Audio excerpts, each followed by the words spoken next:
आज Abhyuday online coaching योजना में आप लोगों का हार्दिक अभिनंदन और स्वागत है। और मैं अपने इतिहास के श्रृंखला को आगे बढ़ाते हुए मैं डॉक्टर R.K. उपाध्याय। आज हम लोगों का जो टॉपिक है, दिल्ली सल्तनत। तो दिल्ली सल्तनत को हम लोग जो है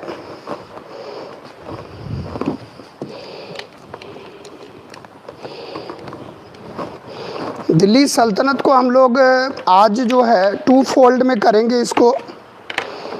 एक तो आज हम लोग टारगेट रखेंगे कि आज हम लोग खिलजी वंश तक पहुंचेंगे।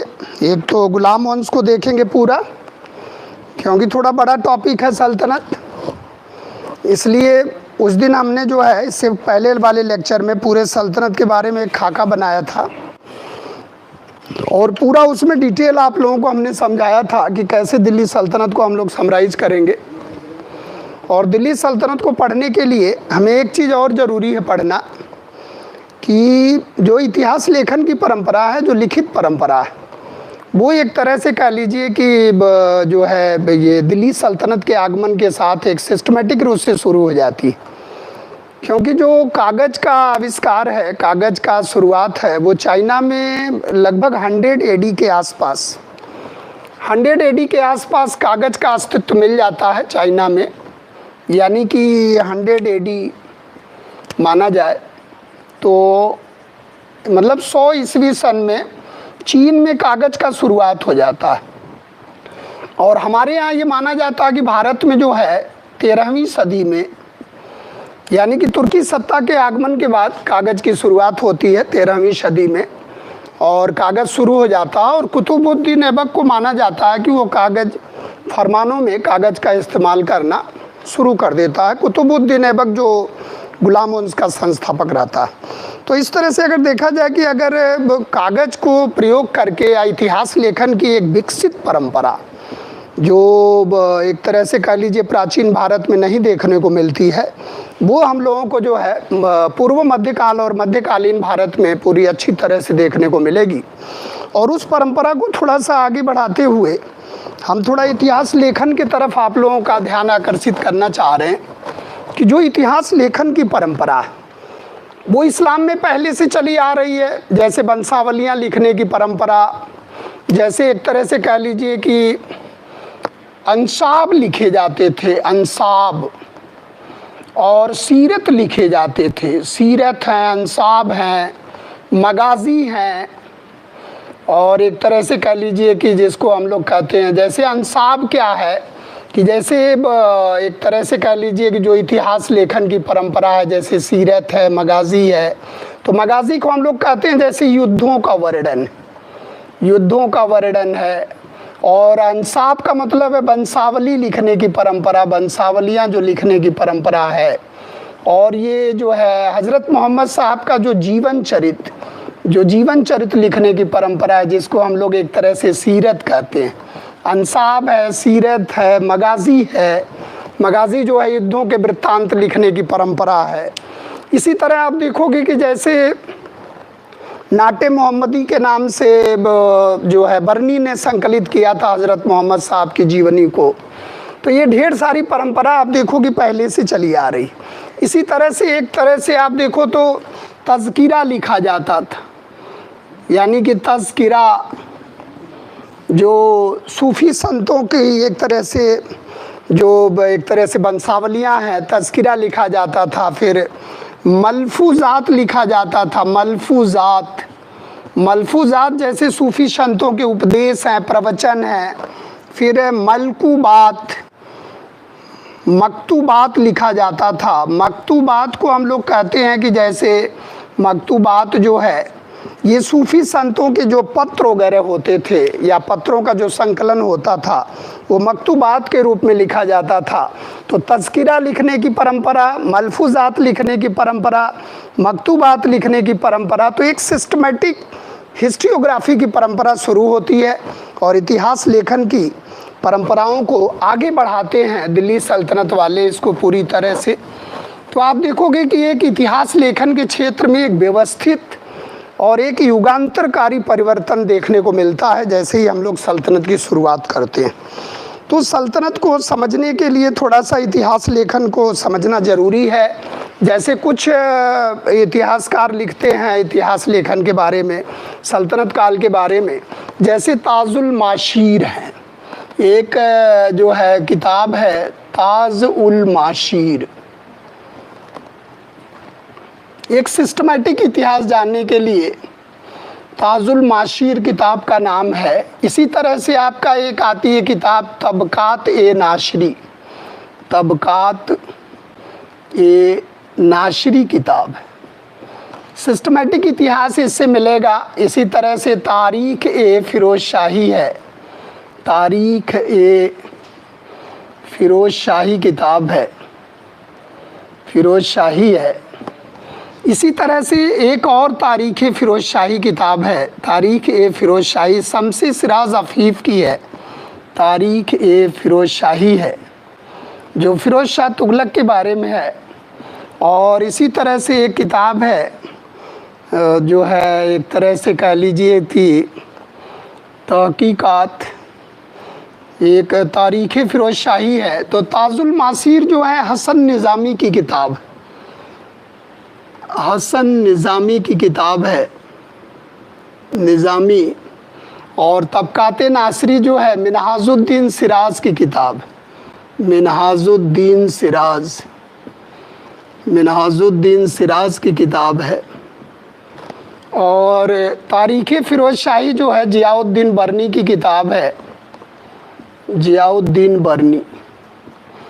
ये सिस्टमैटिक इतिहास है। और ये शम्स-ए सिराज अफीफ की किताब है, शम्स-ए सिराज, सिराज अफीफ की किताब, अफीफ। तो इस तरह से जो है, और एक जो है मुबारक तारीख़ ए मुबारक शाही है, एक और किताब इसी तरह है तारीख़ ए मुबारक शाही, मुबारक शाही किताब है। ये याहिया बिन अहमद सरहिंदी की किताब है, याहिया बिन अहमद सरहिंदी की किताब है, ये भी बड़ी फेमस किताब है। तो इस तरह से सिस्टमैटिक आप देखोगे, अगर जैसे ताजुल मासीर है तो इसमें आपको जो है यानी कि फर्स्ट तराइन के फर्स्ट बैटल से लेकर 1191 से लेकर 1229 तक की घटनाओं का वर्णन मिलता है। यानी कि इसमें कुतुबुद्दीन गौरी का वर्णन है, कुतुबुद्दीन ऐबक का वर्णन है, इल्तुतमिश का वर्णन है। इसी तरह से आप इसको आगे जब बढ़ाओगे तो 1229 से लेकर और 1259 तक का वर्णन है तबकाते नाशरी में। और तबकाते नाशरी जो है अल्टीमेटली जो है एक तरह से कह लीजिए कि नासरुद्दीन महमूद को समर्पित है। और नासरुद्दीन महमूद को जो है इस समय इसमें जो है सबसे आदर्श सुल्तान के रूप में दर्शाया गया है। और इसी श्रृंखला को जब आगे हम लोग बढ़ाएंगे तो तारीख़ फिरोज शाही आएगा, जो तारीख़ फिरोज शाही 1259 से 59 से लेकर 1356 तक है। यानी कि 100 वर्षों का पूरा इतिहास है इसमें। और ये जो है फिरोज शाह तुगलक के 6ठे वर्ष तक है। इसी तरह से तारीख़ फिरोज शाही है तो ये फिरोज शाह तुगलक का पूरा वर्णन है। शम्स-ए सिराज अफीफ इसमें पूरा फिरोज शाह तुगलक के बारे में है, यानी कि 1356 से लेकर यानी कि 56 से लेकर और लास्ट तक है फिरोज शाह तुगलक, यानी कि 1300 लगभग आप समझ लो फिरोज शाह तुगलक के बाद 87 तक है। यानी कि पूरा फिरोज शाह तुगलक के बारे में अगर डिटेल जानना है तो ये किताब है जो तारीख़ फिरोज शाही। और इसके बाद तारीख़ मुबारक शाही जो किताब है ये एक्चुअली जो है ये मुबारक शाह के बारे में है।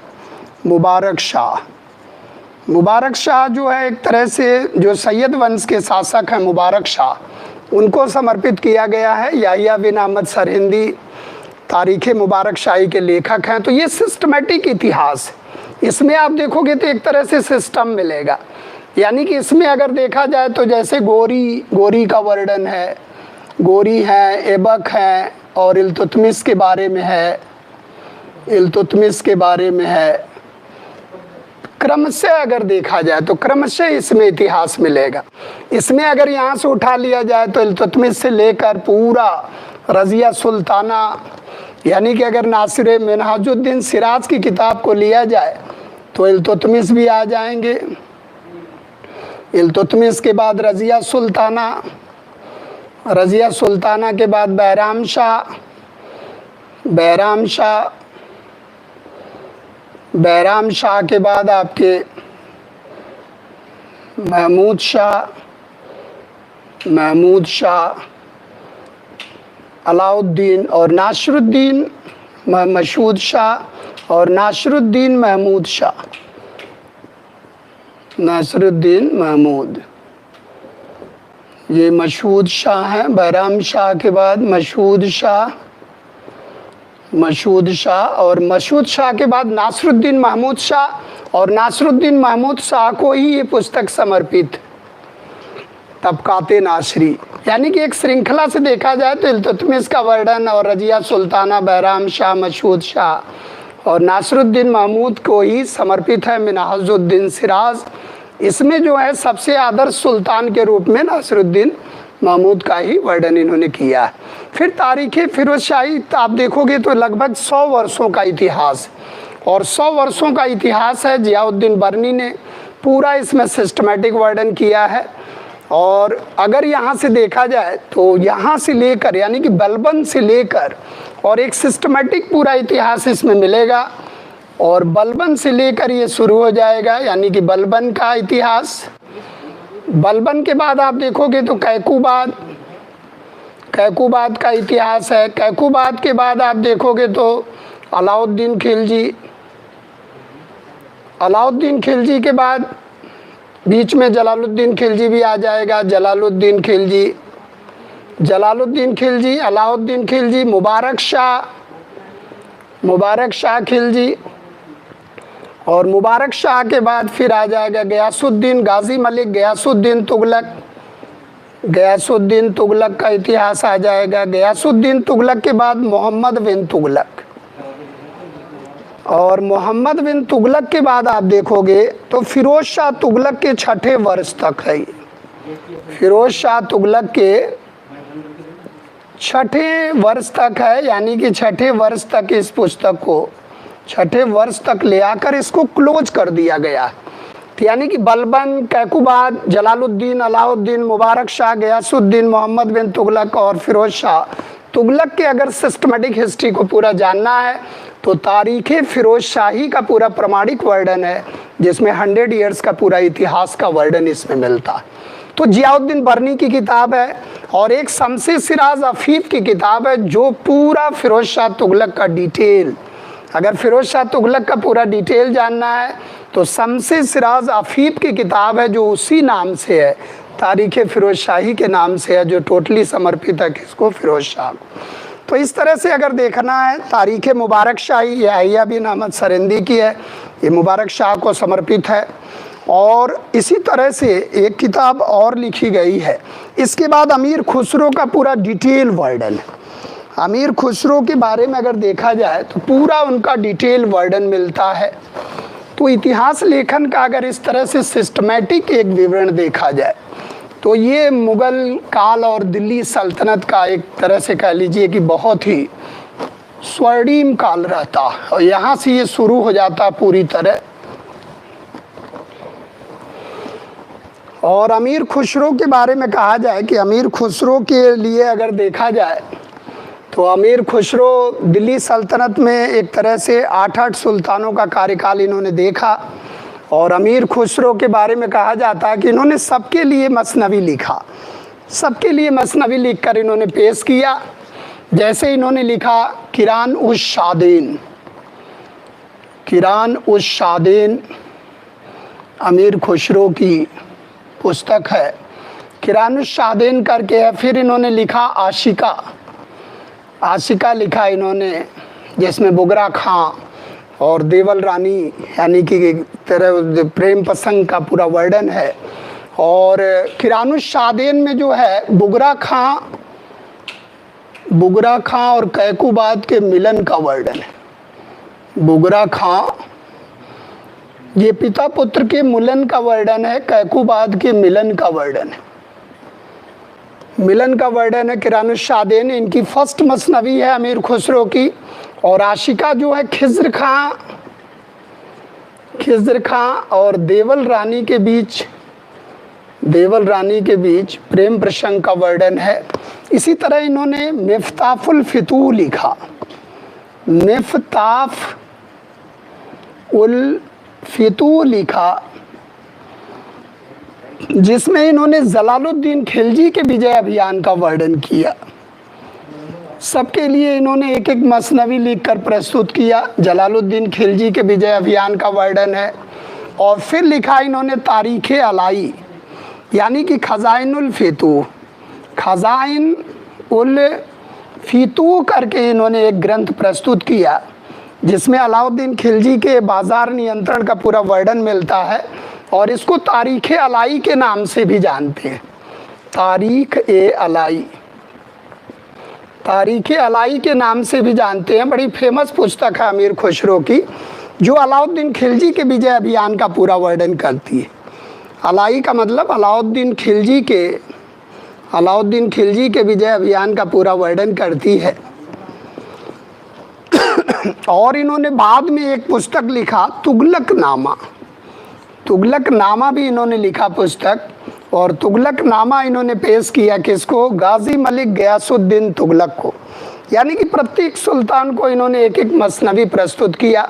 तो बहुत डिटेल इनका वर्णन मिलता है, जो तोताए हिंद के नाम से फेमस हैं भारत में। अमीर खुसरो और 8 सुल्तानों का कार्यकाल इन्होंने देखा दिल्ली सल्तनत के अंतर्गत। जैसे जियाउद्दीन बरनी है, निज़ामुद्दीन औलिया हैं, उसी तरह नाम लिया जाता है इनका भी। अमीर खुसरो का भी नाम इसी तरह प्रसिद्ध रहा।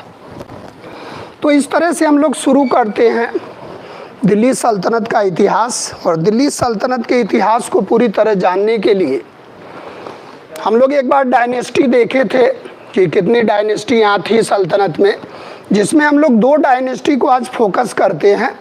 एक तो गुलाम वंश को जानने का प्रयास करते हैं और एक खिलजी वंश। ओवरऑल 2 डायनेस्टी को आज हम लोग करेंगे, क्योंकि उसका सिस्टम भी पढ़ना है। तो 2 डायनेस्टी को आज लेके चलते हैं हम लोग।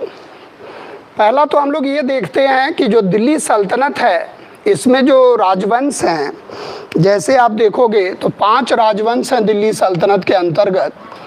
एक तो गुलाम वंश है, और दूसरा जो है खिलजी वंश है, तीसरा तुगलक वंश है,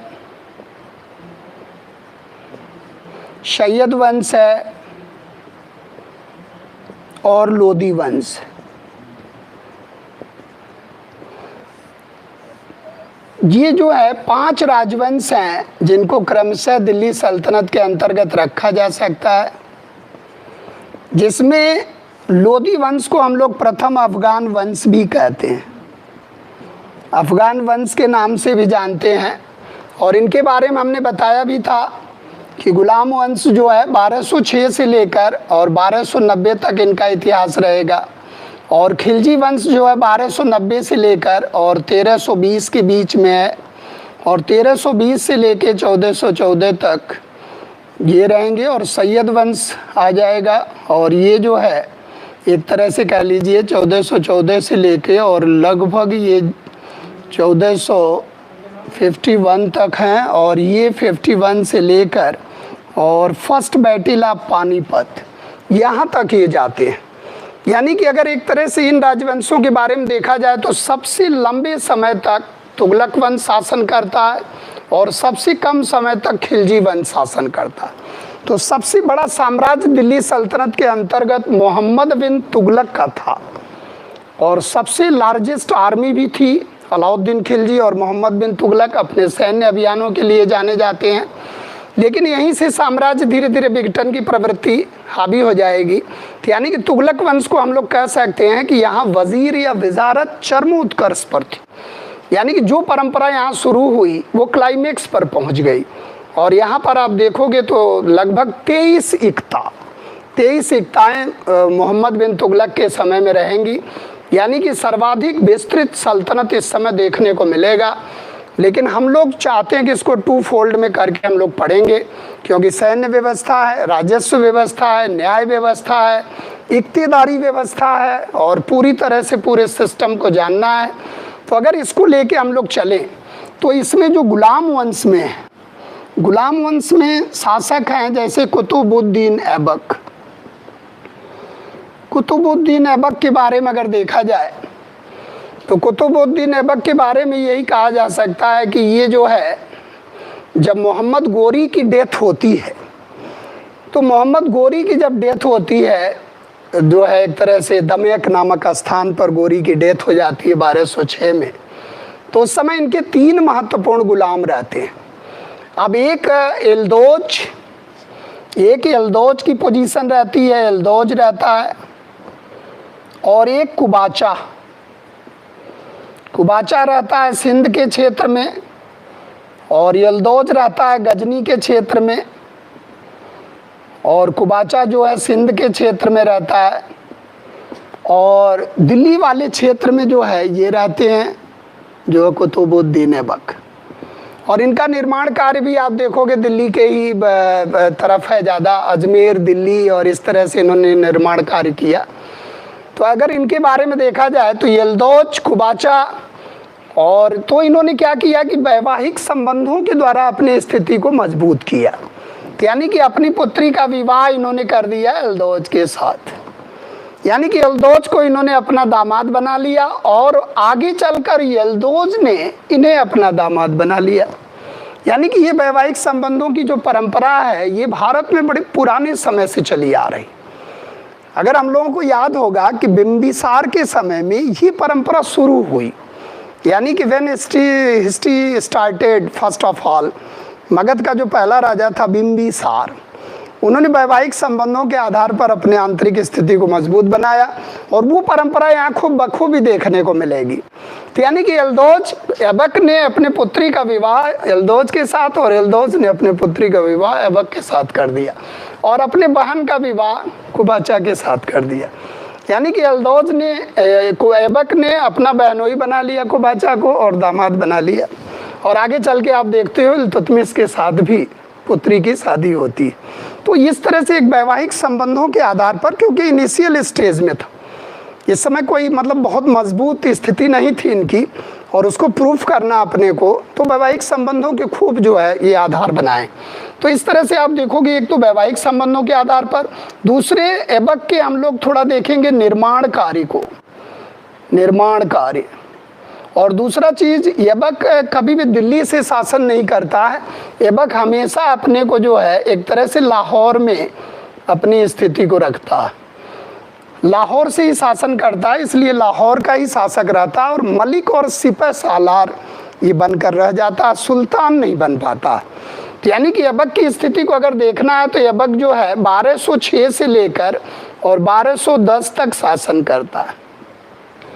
तो इसका मेन समस्या यही है कि अपने जो प्रतिद्वंदी हैं उनसे कैसे हम अपनी स्थिति को मजबूत करें, और निर्माण कार्य, मतलब एक तरह से कह लीजिए कि शासक बनने से पहले सारा निर्माण कार्य दिल्ली और कुतुब मीनार और इसका निर्माण कार्य करता है, लेकिन जब शासक बन जाता है तो ये लाहौर चला जाता है, लाहौर से ही शासन करता है।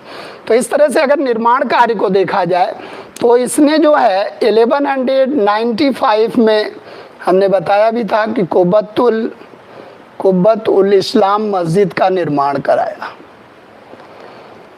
कुब्बतुल इस्लाम मस्जिद को माना जाता है कि ये भारत का पहला इंडो इस्लामिक मॉस्क है, यानी कि भारत में बनने वाली पहली इंडो इस्लामिक अगर मस्जिद देखा जाए तो ये दिल्ली की कुब्बतुल इस्लाम मस्जिद है, जिसमें 27 जैन यानी कि वैष्णव और जैन मंदिरों के विध्वंस के लगे हुए मटेरियल, इसलिए जो स्थापत्य कला ये विकसित हो रही है इंडो इस्लामिक, ये इंडो सऊदी अरबियन है, जिसको आगे चल के आप देखोगे कि स्क्रिच शैली है और बस्क शैली है, एक मिला जुला रूप, जैसे हमारे स्तंभ हैं, शाहतीर हैं, बांस बल्ली हैं, पिलर्स हैं, इंडियन कॉन्सेप्ट। लेकिन अगर सऊदी अरबियन देखा जाए, जैसे मिनरट्स है या स्क्रिस शैली है या अरबस्क शैली है, क्योंकि पशु पक्षियों का तो कर नहीं सकते हैं, जीवित वस्तुओं का निषेध था, इसलिए वो अलंकरण लगाते हैं, जैसे ज्यामिति है, फूल पत्तियां हैं, जिसको हम लोग नस्तलीक अरबस्क कहते हैं, उसी को स्क्रिस शैली का जनक माना जाता आगे चल के जो है इल्तुतमिश को, भारत में मकबरा शैली का जनक हो जाएगा इल्तुतमिश। तो इस तरह से आप देखो कि एक नई कला भारत में विकसित हो रही है जो इंडो इस्लामिक सिंथेसिस का परिणाम है। जैसे एक सितार आएगा जो ईरानी तंबूरा और भारतीय वीणा को मिलाकर बनेगा, तो एक नई प्रकार की कल्चरल समन्वय भी उत्पन्न हो रहा है। तो ठीक है, शुरू करते हम लोग। सॉरी फॉर इंटरप्शन, वो बीच में लाइट चली गई थी, तो फिर आप लोग ध्यान केंद्रित करो। और हम लोग चर्चा कर रहे थे कुतुबुद्दीन ऐबक के बारे में, और कुतुबुद्दीन ऐबक के बारे में आप देखोगे कि वो अपने आंतरिक स्थिति का सुदृढ़ीकरण कैसे करते हैं वैवाहिक संबंधों के आधार पर। और दूसरी चीज़ की आप देखोगे, जब एक तरह से कुतुबुद्दीन ऐबक को प्रतिनिधित्व चुना गया था, गोरी ने जब बनाया था, यानी कि जब चंद्रावर का युद्ध हुआ था 1194 में, तो चंद्रावर के युद्ध के बाद इंद्रप्रस्थ को गोरी ने राजधानी घोषित कर दिया, और इंद्रप्रस्थ को राजधानी घोषित करने के बाद अपना भारत में विजित क्षेत्रों का प्रतिनिधि घोषित कर दिया कुतुबुद्दीन ऐबक को। तो कुतुबुद्दीन ऐबक निर्माण कार्य करने लगा। हो गया। तो हम लोग देख रहे थे कि 2.5 दिन की फिर क्लिप फिर आ गया, सही। 2.5 दिन की झोपड़ा वाली मस्जिद का निर्माण कराया गया, और अजमेर में है ये, और ख्वाजा साहब के दरगाह के बगल में ही है। और इसमें आप देखोगे कि जो 2.5 दिन की झोपड़ा वाली मस्जिद है, इसमें जो हरिकेल जो नाटक है, हरिकेल जो संस्कृत में नाटक है, इसकी जो पंक्तियां हैं इसके दीवारों पर उत्कीर्ण हैं। और ये जो है एक संस्कृत महाविद्यालय हुआ करता था, जो चौहान वंश के सबसे जो प्रतापी राजा थे, विग्रहराज चतुर्थ या विशलदेव के नाम से फेमस थे, उन्होंने एक संस्कृत महाविद्यालय बनवाया था, और उसी संस्कृत महाविद्यालय का विध्वंस करके 2.5 दिन की झोपड़ा वाली मस्जिद का निर्माण कराया गया। फिर एक हम लोगों ने डिस्कस किया था 1200 ईस्वी में, यानी कुतुब मीनार का निर्माण कराया गया, कुतुब मीनार। और कुतुब मीनार का जो निर्माण कराया गया, इसकी जो नींव डाली गई, वो प्रसिद्ध चिश्ती संत हैं, सूफी संत हैं, कुतुबुद्दीन बख्तियार काकी के सम्मान में इसका जो है कुतुबुद्दीन ऐबक के द्वारा नींव डाला गया, और फिर इसे पूरा कराने का श्रेय इल्तुतमिश को दिया जाता है।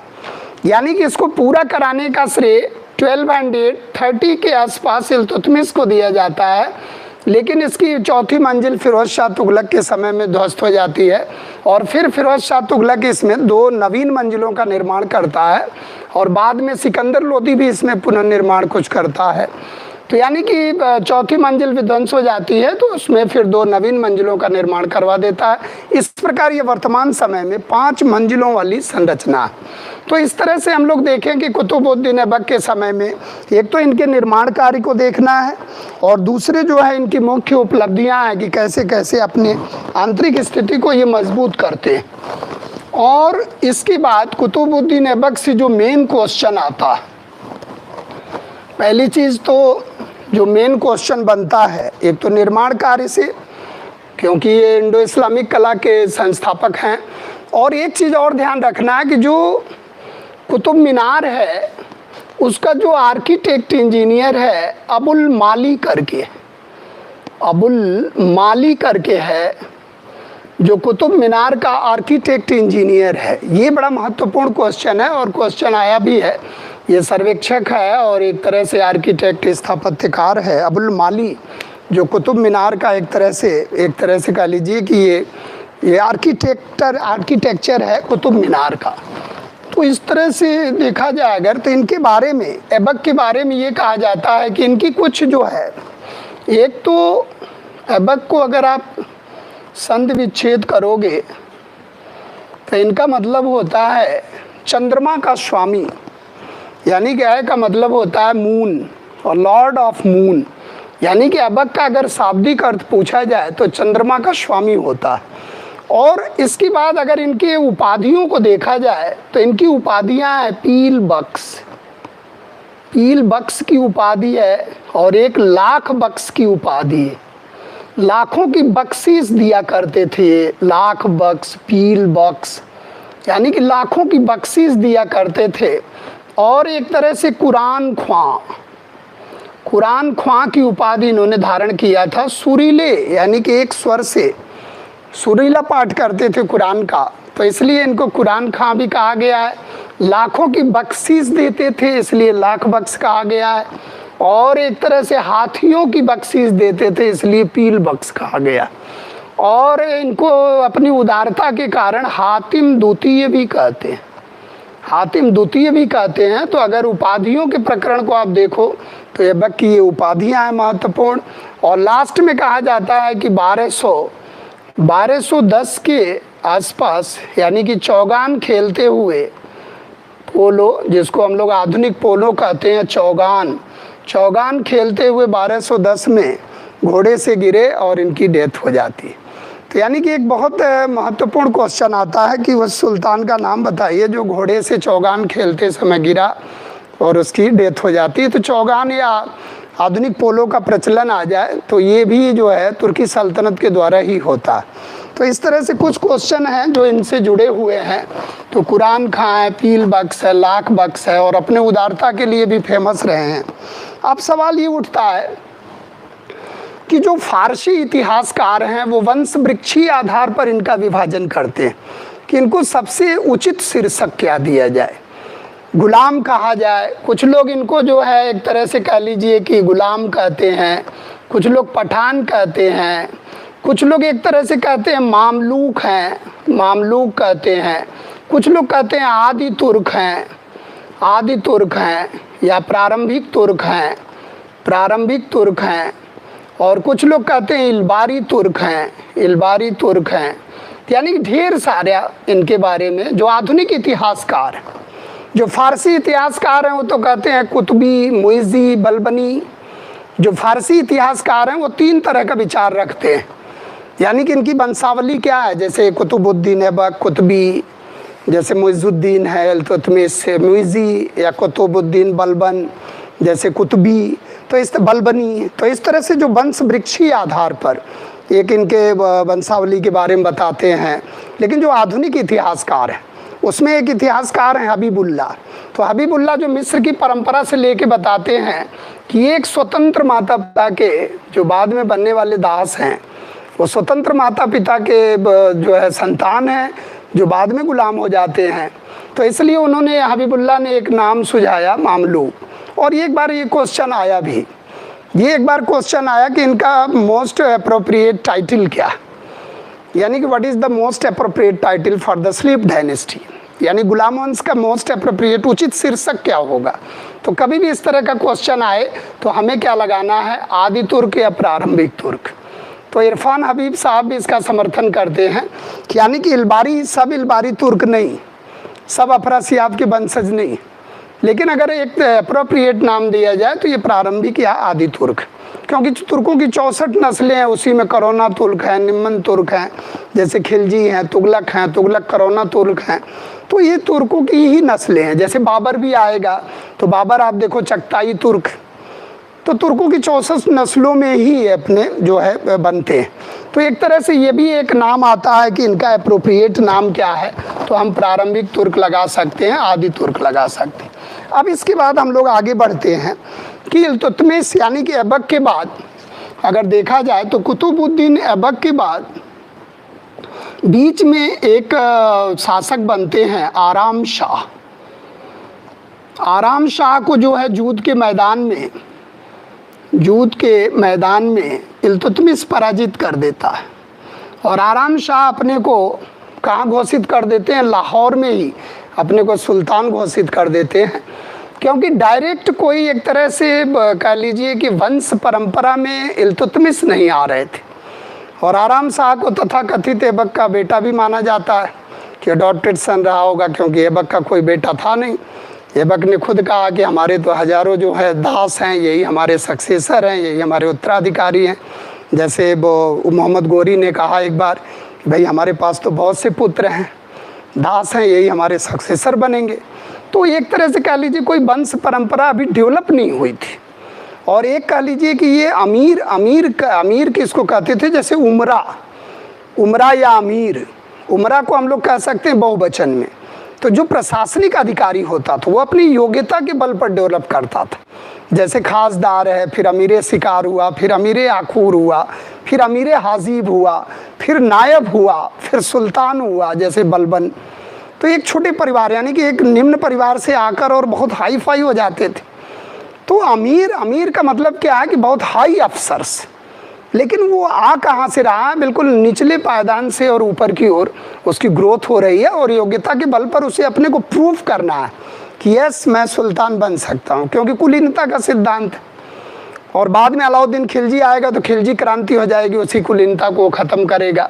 तो एक तरह से आप देखो कि आराम शाह को जब चुनौती मिली तो इल्तुतमिश के पास जो चुनौतियाँ थी, आंतरिक चुनौती, अब इल्तुतमिश को अगर हम लोग देखें तो इल्तुतमिश एक बहुत बड़ा सुल्तान जो है, इल्तुतमिश को हम लोग अगर देखें तो ये 1210 से लेकर और 1236 तक ये इल्तुतमिश का समय है।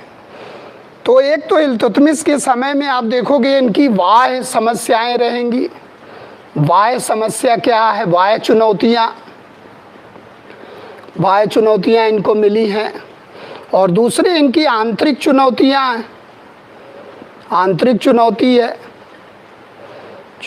हैं क्योंकि इन्हें प्रूफ करना है कि यस, क्योंकि इल्तुतमिश के बारे में भी आप देखोगे इल्तुतमिश को क्या कहते हैं, गुलामों का गुलाम। एक बार ये क्वेश्चन आया कि किस जो है शासक को गुलामों का गुलाम कहते हैं, तो इल्तुतमिश को गुलामों का गुलाम कहते हैं। और लॉर्ड ऑफ स्टेट अगर आ जाए, अल्तमस चंद्रमा का ग्रहण लगा हुआ था उसी समय इसकी पैदाइश होती है अल्तमस, तो इसको लॉर्ड ऑफ स्टेट भी कहते हैं, स्टेट का स्वामी इल्तुतमिश को। तो गुलामों का गुलाम भी कहते हैं, गुलामों का गुलाम भी कहते हैं इल्तुतमिश को। और इनके पास एक तो एक्सटर्नल चैलेंजेस था और दूसरे इंटरनल चैलेंजेस था।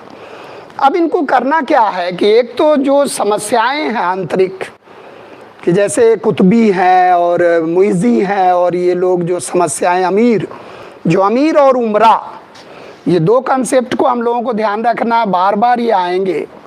अमीर और उमरा यही प्लूरल में बनेंगे, यानी कि बहुवचन में आएंगे तो उमरा, यानी कि इसी का एक परिष्कृत रूप है। तो ये अमीर कह लीजिए कि ये प्रशासनिक वर्ग है, जिसको हम लोग बाद में आप देखोगे तुर्काने चहलगानी चालीसा आएगा जिससे अपने को सुदृढ़ करेगा वो।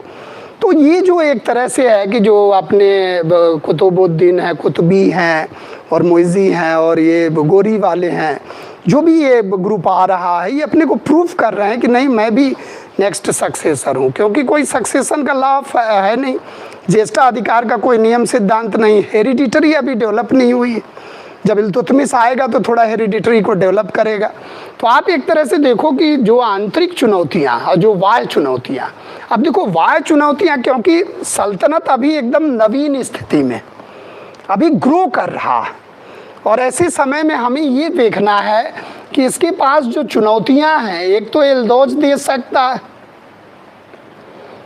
यल्दौज, और दूसरा चुनौती दे सकता कुबाचा, और तीसरी चुनौती आ सकती है मंगोल। ये बहुत खतरनाक चुनौती है जो चाइना मंगोलिया की तरफ है, मंगोल आक्रमण की आशंका हो रही है। अब यल्दौज की स्थिति अगर देखा जाए तो यल्दौज गजनी में है, कुबाचा सिंध में। अच्छा, और एक जो चुनौती है ख्वारिज़्म शाह, जो जलालुद्दीन मंगबरनी, ख्वारिज़्म शाह का बहुत बड़ा एक आतंक है जो गजनी के पास में जो इलाका ख्वारिज़्म शाह का, वो भी एक बहुत बड़ी चुनौती है। यानी कि अगर एक तरह से देखा जाए तो कई चुनौतियों का सामना इल्तुतमिश को करना पड़ेगा। ख्वारिज़्म शाह, और ख्वारिज़्म शाह की डेथ हो जाएगी तो इनका बेटा आएगा जलालुद्दीन मंगबरनी, जलालुद्दीन मंगबरनी आएगा। अब ये जो फोकस करना हम लोगों को चुनौतियों का, एक तो गजनी से आ रही चुनौती और एक सिंध से आ रही है, और एक मंगोल आक्रमण की आशंका लग रही है कि मंगोल आक्रमण भी हो सकता है, और मंगोल आक्रमण की पूरी तरह आशंका हुई थी 1221 में। चंगेज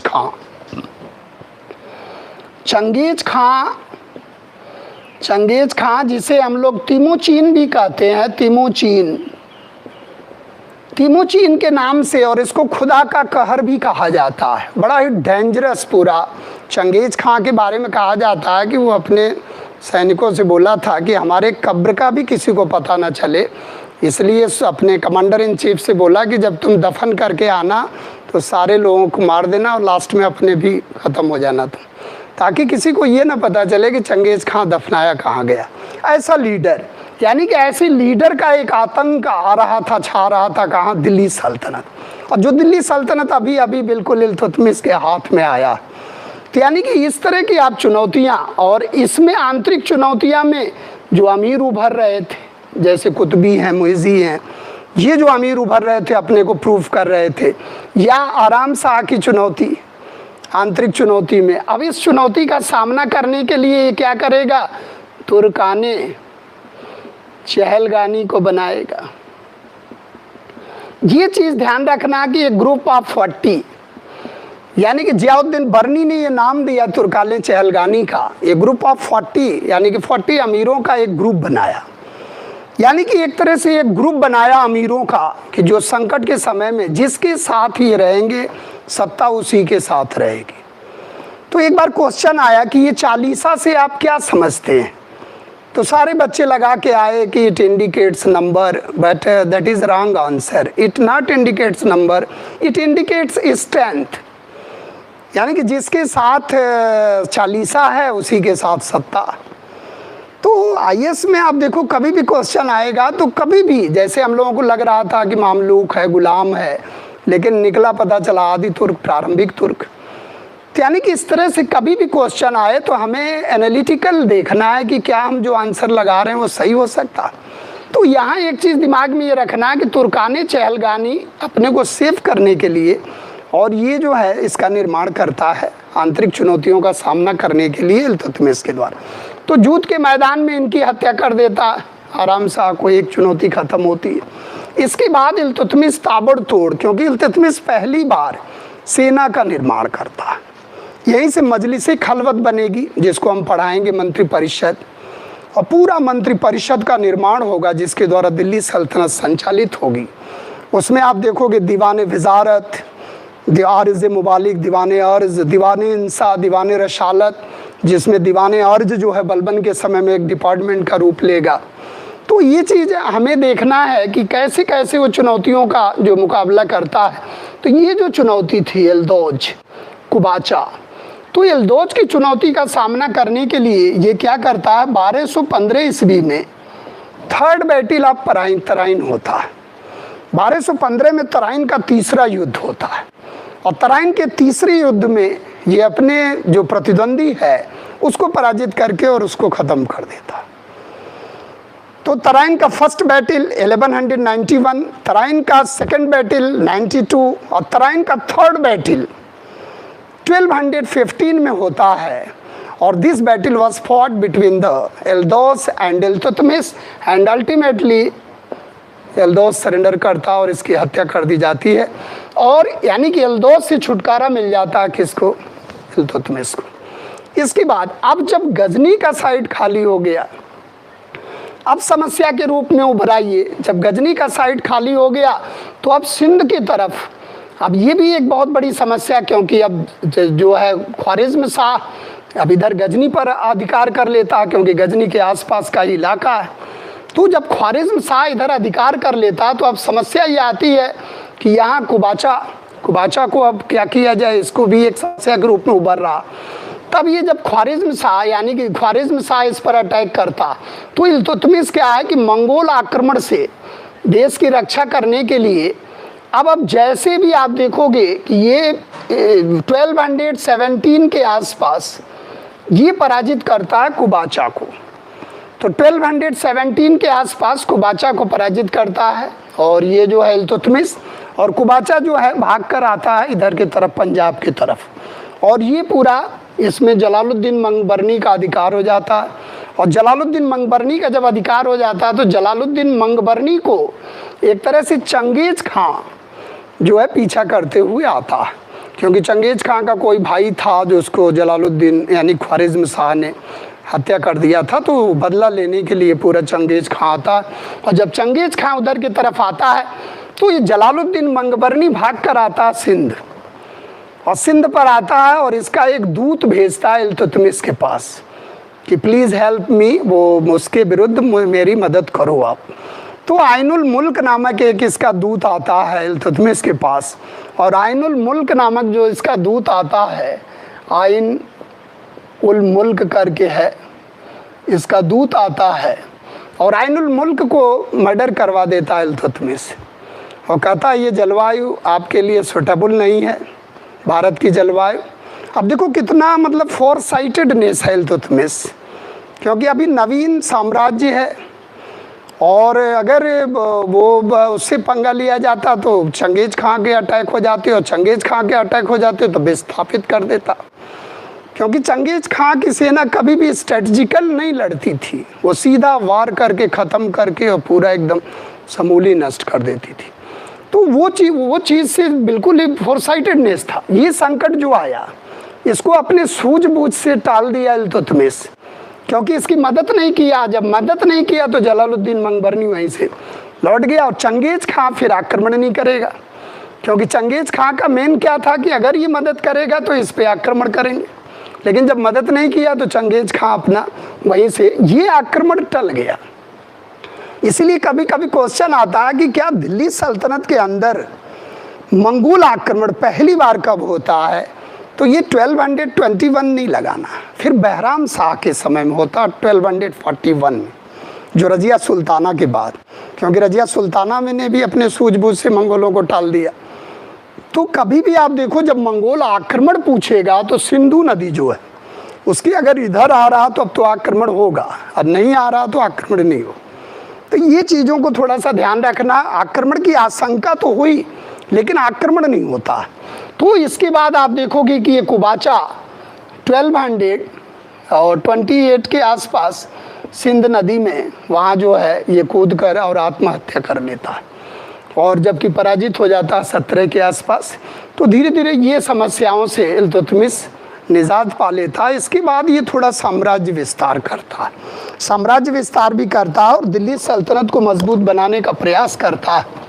अब हम लोगों को ये देखना है कि जो ईश्वरी प्रसाद या लेनपोल या आरपी त्रिपाठी या जो के निज़ामी इनके बारे में कहते हैं कि why we accept as the real founder of Delhi Sultanat Iltutmish को हम किस आधार पर दिल्ली सल्तनत का वास्तविक संस्थापक माने। तो यानी कि इल्तुतमिश को आप देखो कि इल्तुतमिश के जितने सैन्य अभियान हैं, तो अगर एक तरह से देखा जाए तो इल्तुतमिश के जो विजय अभियान है, इल्तुतमिश का अगर विजय अभियान देखा जाए, विजय अभियान, तो विजय अभियान में अगर एक तरह से देखा जाए तो 1226 से लेकर और 1226 में रणथंभौर पर आक्रमण होता है, रणथंभौर पर आक्रमण होता है। और इसके बाद रणथंभौर आक्रमण के बाद फिर होता है इनका जो है सबसे महत्वपूर्ण इनकी है ग्वालियर विजय। ये बड़ी महत्वपूर्ण विजय है ग्वालियर विजय। और ग्वालियर विजय के बाद कहते हैं कि ग्वालियर विजय के बाद जो है खुतबे में रजिया सुल्ताना, रजिया का नाम वगैरह पढ़ा जाने लगा। यानी कि इल्तुतमिश ने ये सिद्ध कर दिया कि भाई हमारे पुत्र अयोग्य हैं और पुत्री हमारी योग्य है, इसलिए हमारे जाने के बाद you have to accept Razia, यानी कि उसको स्वीकार करना पड़ेगा। और ग्वालियर विजय के बाद ये रजिया को एक तरह से कह लीजिए कि घोषित कर देते हैं अपना उत्तराधिकारी। और ग्वालियर विजय के बाद ही इन्हें मिलते हैं, ग्वालियर विजय के बाद ही ये खरीद लेते हैं किसको, बलबन को। यानी कि ग्वालियर विजय के बाद ये जो है बाजार में बलबन, जबकि बलबन की कुरूपता के कारण, आप सोचो बलबन की कुरूपता के कारण ये बलबन को नहीं खरीदना चाहते हैं। तो बलबन कहता है कि ईश्वर के लिए ही मेरे को खरीद लो आप, लेकिन खरीद लो। तो ढेर सारे दास खरीदे जाते हैं, तो उसमें बलबन भी खरीदा जाता है। और वही बलबन आप देखो आगे चल के कितना सुदृढ़ीकरण करता है सल्तनत का। तो एक तरह से अगर देखा जाए तो ग्वालियर विजय के बाद ही एक तरह से बलबन को इन्होंने खरीदा, और बलबन को इन्होंने क्या बना दिया, खासदार। यहीं से बलबन का उत्कर्ष शुरू होता है। एक सामान्य पद था अंगरक्षक सेना का प्रधान, खासदार बनता है, और यही बलबन अमीर शिकार बन जाता है रजिया सुल्ताना के समय। और यही बलबन जो है अमीर आखूर बनता है बहराम शाह के समय, और मशहूद शाह के समय में यही बलबन बनता अमीर हाजीब, और नासिरुद्दीन महमूद के शाह के समय में यही बलबन बनता है नायब मुमालिकात, और नायब के बाद फिर बलबन बनता है क्या, सुल्तान। तो अमीर आप देखो कि अमीर कैसे कैसे अपने को प्रूफ करता है कि यस मैं हूँ इस पद के लायक, और लास्ट में वो चालीसा को ख़त्म कर देता है, जबकि चालीसा का सक्रिय सदस्य था कौन, बलबन। तो ये चीज़ आपको देखना है कि कैसे ग्वालियर विजय के बाद, और इसके बाद आप देखोगे लास्ट में बामियान विजय होती है, और बामियान विजय जो है वहीं पर इनकी जो है एक तरह से तबीयत खराब होती है, फिर वापस आ जाते हैं, रास्ते में ही इनकी डेथ हो जाती है। अब सवाल ये उठता है कि इल्तुतमिश को जो हम लोग पढ़ रहे हैं, इल्तुतमिश को जैसे ईश्वरी प्रसाद हैं, लेनपुल महोदय हैं, तो ये मानते हैं कि इल्तुतमिश जो है रियल फाउंडर दिल्ली सल्तनत का, इनको रियल फाउंडर माना जाता है, यानी कि एक तरह से वैधानिक सुल्तान, वैधानिक सुल्तान या वास्तविक शासक।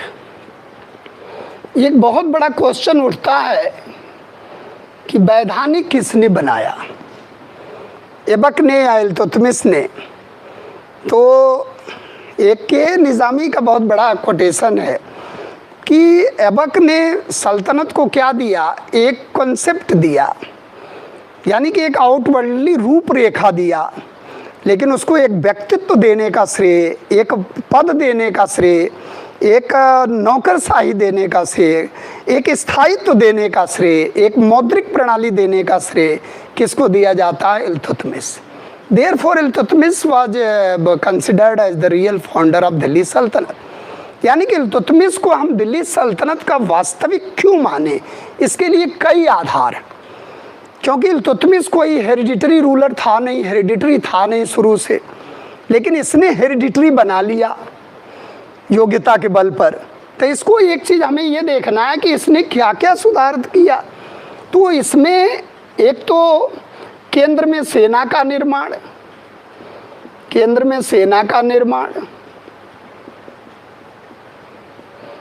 जिसको हम लोग कहते हैं कि हज़्म ए कल्ब, हज़्म ए अतरफ, प्रांत की सेना, केंद्र की सेना, यानी केंद्र में एक शाही सेना रखने वाला पहला सुल्तान इल्तुतमिश है। तो एक तरह से सेना, लेकिन केंद्र में स्थायी सेना रखने वाला standing army in centre, that is Alauddin Khilji, एक बड़ी लार्जेस्ट स्टैंडिंग आर्मी जिसमें आप देखोगे, और मंगोलों के डेसिमल सिस्टम पर आर्मी तो मोहम्मद बिन तुगलक, पूरा मंगोलों के दशमलव पद्धति पर आर्मी सजी हो वो जौना खां मोहम्मद बिन तुगलक।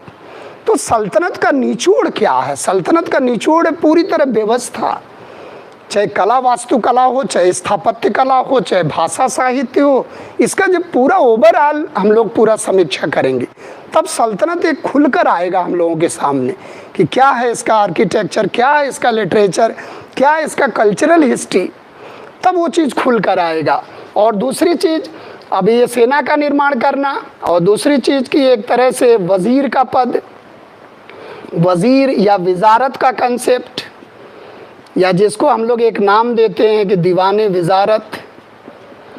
सबसे महत्वपूर्ण अगर देखा जाए लेखा जोखा या इस तरह से रेवेन्यू का सर्वोच्च विभाग दीवाने विजारत वज़ीर आज़म, वज़ीर आला के द्वारा संचालित होता था, और इसमें ढेर सारे पद आ जाएंगे, दीवाने वकूफ़ आ जाएगा, दीवाने रियासत आ जाएगा, सानाए मंडी, जितने भी आर्थिक पद हैं, मुस्तौफ़ी मुबालिक आ जाएगा, मुशरिफ़ मुबालिक आ जाएगा, जितने महत्वपूर्ण पद हैं वो सब रेवेन्यू से संबंधित हैं। दीवाने अमीर को ही आ जाएगा, जो कृषि विभाग है जो उसके जौना खां मोहम्मद बिन तुगलक के द्वारा, तो ढेर सारे इससे संबंधित आ जाएंगे। वजीर का पद दिया।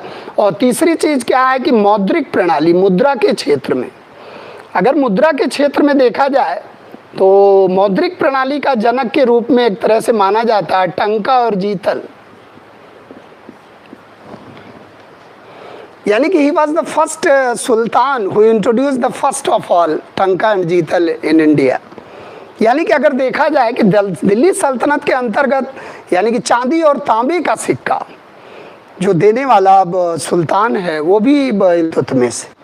तो ये टंका और चांदी, और बाद में आप देखोगे कि सैनिकों को नगद वेतन देने की परंपरा अलाउद्दीन खिलजी, जो टंका दे रहा बिल्कुल एकदम कह रहा कि 234 टंके, 1 अस्पा, 2 अस्पा, 78 टंके और देगा। यानी कि नगद वेतन, यानी कि जो इक्तिदारी व्यवस्था है वो ब्रेकअप हो जाएगी और खालसा पद्धति, खालसा पूरा भूमि को सबसे ज़्यादा बढ़ाएगा अलाउद्दीन खिलजी। तो एक तरह से आप देखो कि मुद्रा के क्षेत्र में एक वर्चस्व रहता, टकसाल लिखवाने की परंपरा, और शुद्ध रूप से अरबी में यानी कि एक तरह से टकसाल लिखवाने की परंपरा, और 170 ग्रेन का होता था ये सिल्वर कॉइन्स जो टंका था। जीतल और टंका, टंका चांदी का था और ये कॉपर का था। यानी कि मॉनेटरी सिस्टम जो है, ये मॉनेटरी सिस्टम जो दे रहा सल्तनत को, that's why we call the real founder of Sultanat. यानी कि एक तरह से ये जो इनके योगदान आ रहे हैं। और तीसरी चीज़ क्या है कि न्याय व्यवस्था के क्षेत्र में, न्याय व्यवस्था के क्षेत्र में आप देखोगे जैसे अमीर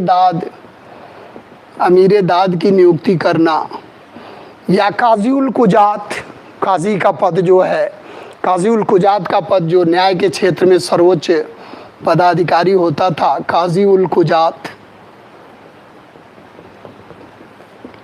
जैसे वो एक सूफी संत थे बहाउद्दीन जकारिया, जो एक तरह से वो जो एक सिलसिला था हमारे यहाँ, जो एक चिश्तिया सिलसिला था और उसके बाद एक सिलसिला और आया जो है, उसमें बहाउद्दीन जकारिया सबसे बड़े सूफी संत थे।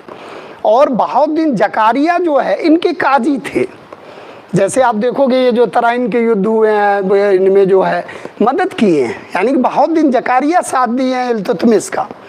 तो काजी जैसे पद को यानी कि न्याय के क्षेत्र में, और कहा जाता है कि इब्न बतूता ने ये बात बताया था कि जो आगरा में इनका दरबार लगता था वहाँ 2 शेर की मूर्तियाँ बनी होती थी, उसमें घंटी लटकती होती थी, और जो फरियाद करना चाहता था वो घंटी बजाकर और फरियाद करता था और उसकी शिकायत सुनी जाती थी। यानी कि न्याय के क्षेत्र में भी एक तरह से स्टार्टिंग हो गई।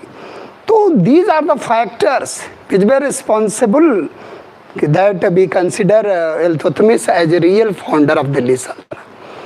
यानी कि सल्तनत को वैधानिक। और तीसरा चीज खलीफा से खिल्लत लेना, क्योंकि ऐबक देखोगे आप तो ऐबक को तो सुल्तान बना नहीं, ऐबक मलिक और सिपह सालार बनकर रह गया। लेकिन जो खलीफा से खिल्लत लेने की बात, ये एक महत्वपूर्ण बिंदु आ रहा है। यानी कि बगदाद का जो अब्बासी खलीफा था, यानी कि एक तरह से कह लीजिए अल कादिर बिल्लाह नहीं, अल मुस्तानसिर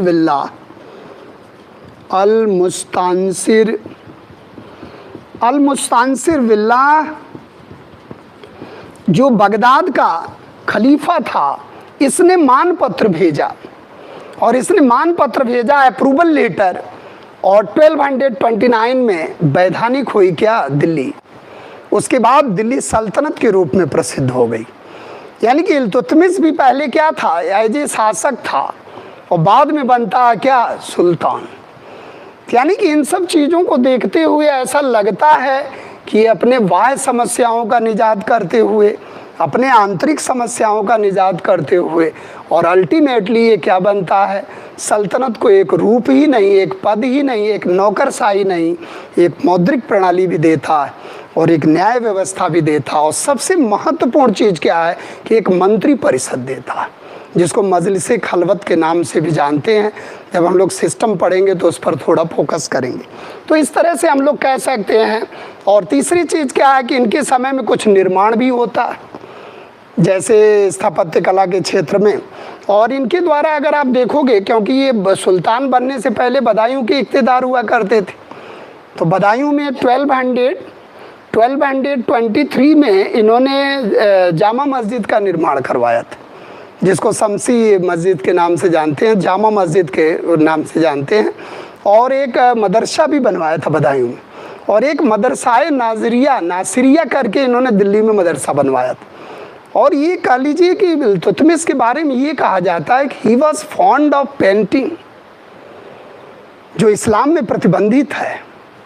लेकिन वो दिल्ली, जो कहा जाता है कि दिल्ली हज़रत आला बन जाती है, और इनके दरबार में लोग चंगेज़ खां से दुखी होकर, और जो चित्रकार रहते हैं, और चीनी चित्रकारों को इन्होंने दरबार में बुलाया। ये एक बार क्वेश्चन आया IAS में कि उस सुल्तान का नाम बताइए जो कि पेंटिंग का शौकीन, मतलब पेंटिंग को एक तरह से प्रोटेक्शन दे रहा। तो that is first sultan of सल्तनत वाज इल्तुतमिश। इल्तुतमिश के समय में आप देखोगे ढेर सारे लोग जो है पेंटिंग के वो रूप में और वहाँ एकत्र होते हैं। साहित्यकार हैं और एक तरह से पेंटर हैं, जिनको एक तरह से, क्योंकि सूफिज़्म का प्रभाव कहीं ना कहीं इल्तुतमिश पर है 100%। और इल्तुतमिश को कहा जाता है कि इस तरह से अगर देखा जाए तो एक तो खलीफा से खिल्लत प्राप्त कर लिया, और खलीफा से खिल्लत प्राप्त करके भले इसको वेटेज दे या न दे, दैट इज़ अनदर मैटर। क्योंकि खलीफा से खिल्लत प्राप्त करना that is theoretical matter, weightage देना दैट इज़ प्रैक्टिकल मैटर। क्योंकि आप देखो बंगाल का जो था वो भी खिल्लत प्राप्त किया था, उसे भी सुल्तान कहते थे मुगुसुद्दीन, और आप देखो उसी के ऊपर अटैक करता है।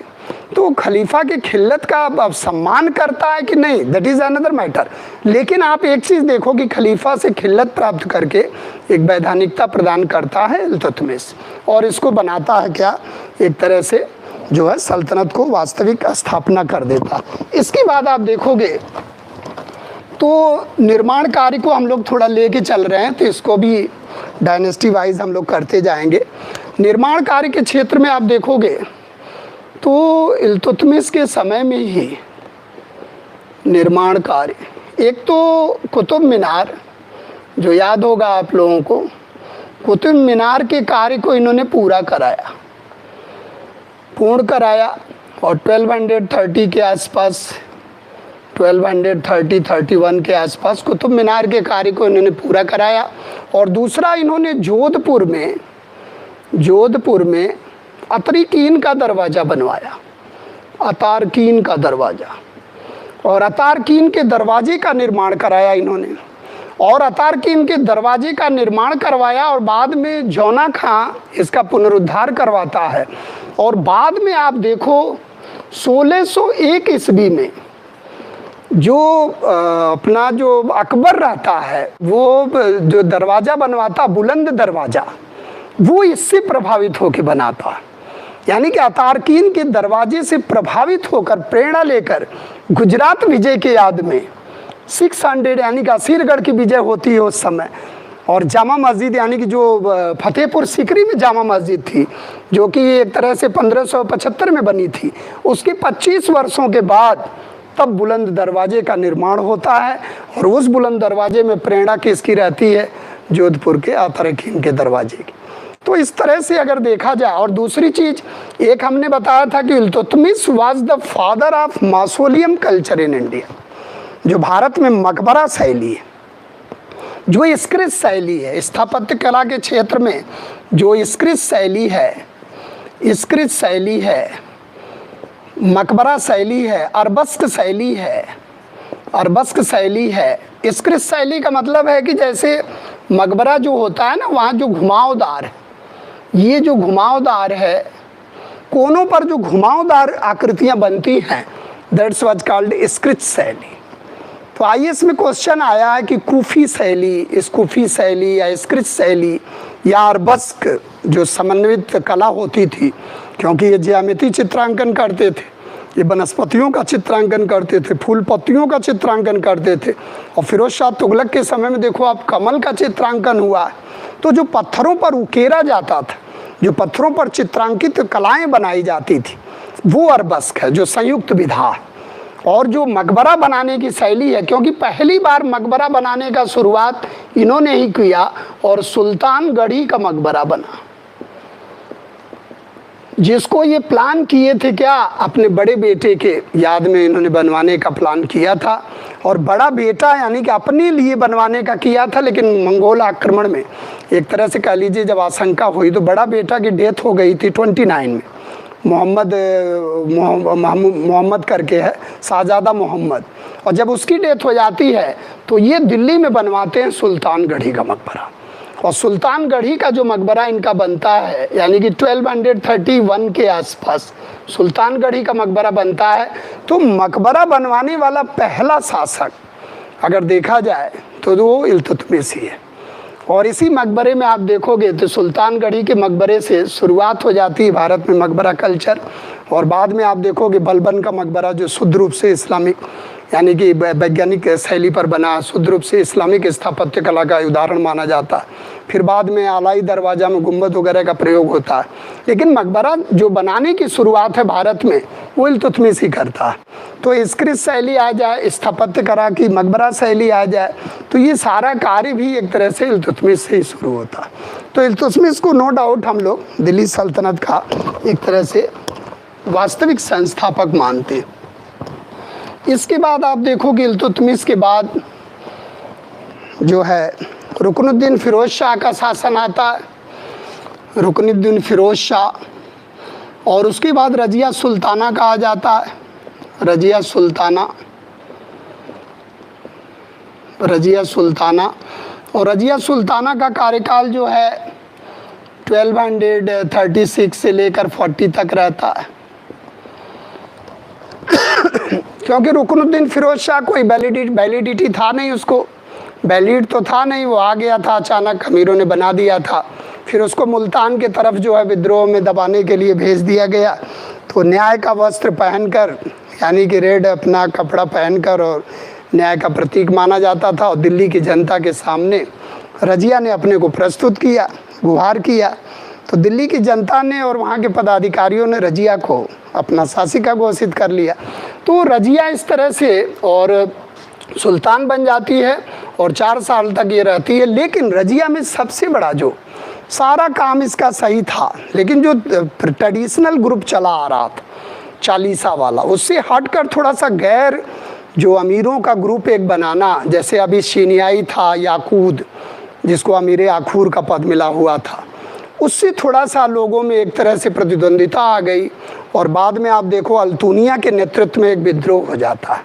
और जब अल्तुनिया के नेतृत्व में विद्रोह हो जाता तो वही चालीसा इनके विरुद्ध हो जाता और बहराम शाह के द्वारा आक्रमण कर दिया जाता। और कैथल नामक स्थान पर एक तरह से अल्तुनिया और रजिया की हत्या कर दी जाती। तो रजिया में सारे गुण सही था, सारे गुण संपन्न थी रजिया, लेकिन एक स्त्री होना काफ़ी हद तक रजिया को एक तरह से प्रभावित किया। और दूरदर्शी रजिया में भी दूरदर्शिता आप देखोगे तो कूट कूट कर भरी थी, क्योंकि रजिया के समय में भी आक्रमण की आशंका हुई 38 के आसपास, लेकिन रजिया ने अपने सूझबूझ से उस आक्रमण को पुनः रोके रखा। लेकिन बस वही एक क्रिया प्रतिक्रिया हुई जिसके कारण रजिया का जो है एक तरह से ऑफ साइड आया। और बहराम शाह जो नेक्स्ट सक्सेसर बन रहा है वही रजिया के विनाश का कारण बनता है। और बहराम शाह के नेतृत्व में, यानी कि इसके बाद जो है बहराम शाह आ जाता है। और बहराम शाह को आप देखोगे तो 42 तक रहता है। और बहराम शाह के ही समय में पहली बार मंगोल आक्रमण सफल होता दिल्ली सल्तनत। यानी कि बहराम शाह के समय में 1241 में ताहिर के नेतृत्व में पहली बार मंगोल आक्रमण दिल्ली सल्तनत के अंदर होता। तो बहराम शाह के समय में पहली बार मंगोल आक्रमण भारत में,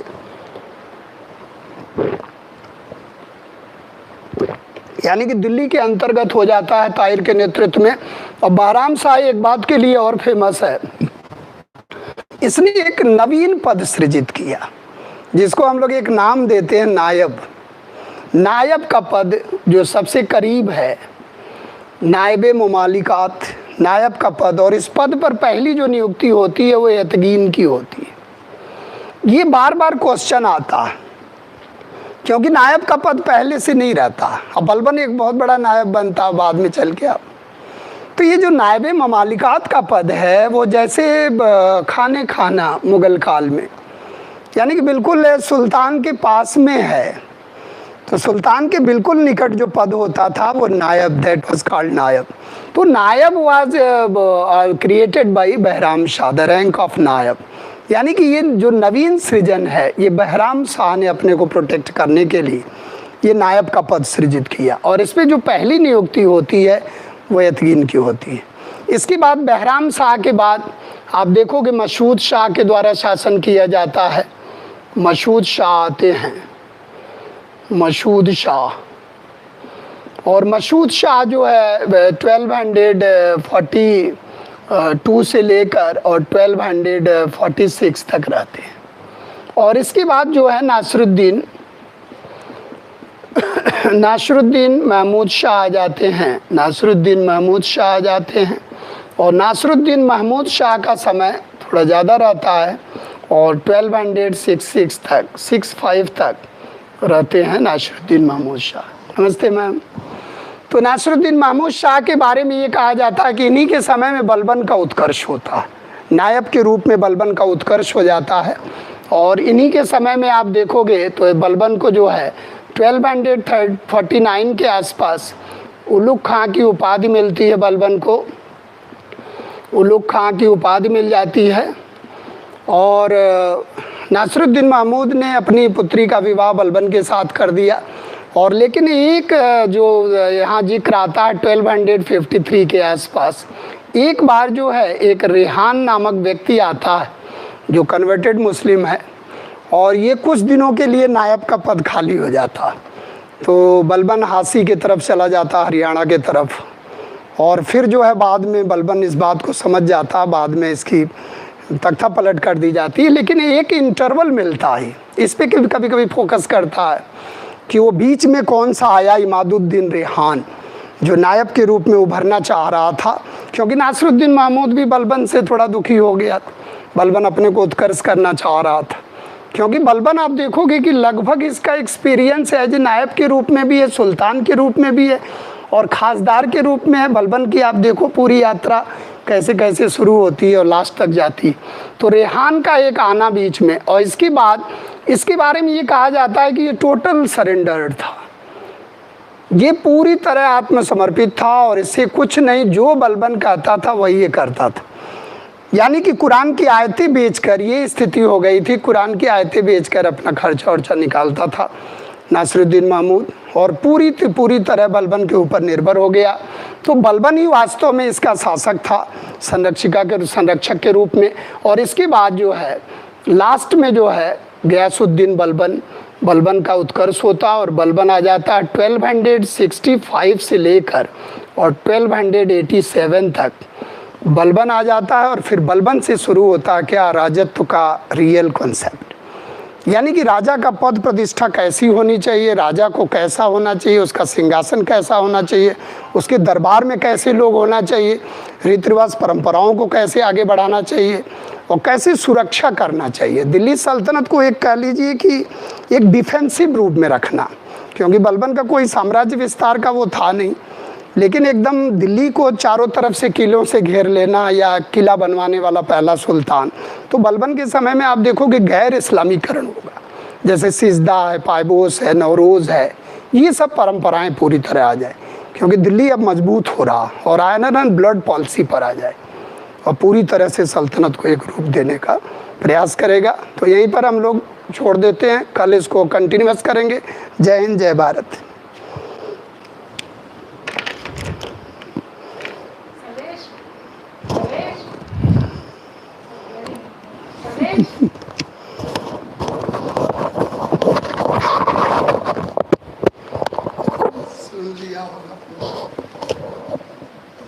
इतिहास के लेक्चर में आप नींद आ जाती? नहीं, वो कोई बात नहीं। बीच में व्यवधान हो गया तो लाइट कट गई। अच्छा।